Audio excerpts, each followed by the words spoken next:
செல்ல தாயி, புது மருமகன் சொல்லி தூக்கி வச்சு தலையில ஆடாத. உனக்கு அல்வா கொடுத்துருவா பரவு. புது மருமகளா தலையில தூக்கி வச்சு ஆடுனா அவ உன்ன தரக்கிகளை போட்டு நசுக்கு நசுக்கு நசுக்கி விடுவா. பார்த்து எடுத்து நடந்துக்க, அவ்வளவுதான் நான் சொல்லுவேன். இப்பவே புது மருமகளா அதிகாரம் பண்ணி கைக்குள்ள வச்சுக்க. பரவு நான் சொல்லது கேட்க மாட்டேக்கா, வைக்க மாட்டேக்கா, அப்படி செய்த இப்படி செய்தன்னு மட்டும் என்கிட்ட வந்து பராதி சொல்லாத. அவ எங்கிட்ட இருக்கா? அம்மா அண்ணி அவங்க ரூம்ல தான் உட்கார்ந்து ஃபோன் பேசிட்டு இருக்காங்க. ஏ கோல்முட்டி நாத்தனார என்கிட்டே வா. என்னடி கேட்ட? என் புது மாமியார பத்தியா?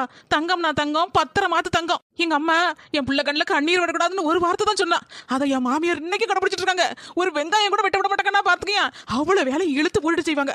அவ்வளவு ஒரு நல்ல மாமியார்னா இப்படி ஒரு மாமியார் கிடைக்க நான் கொடுத்து வச்சிருக்கணும். 7 ஜென்மத்துக்கும் இந்த மாமியார் தான் என் மாமியாரா வரணும்.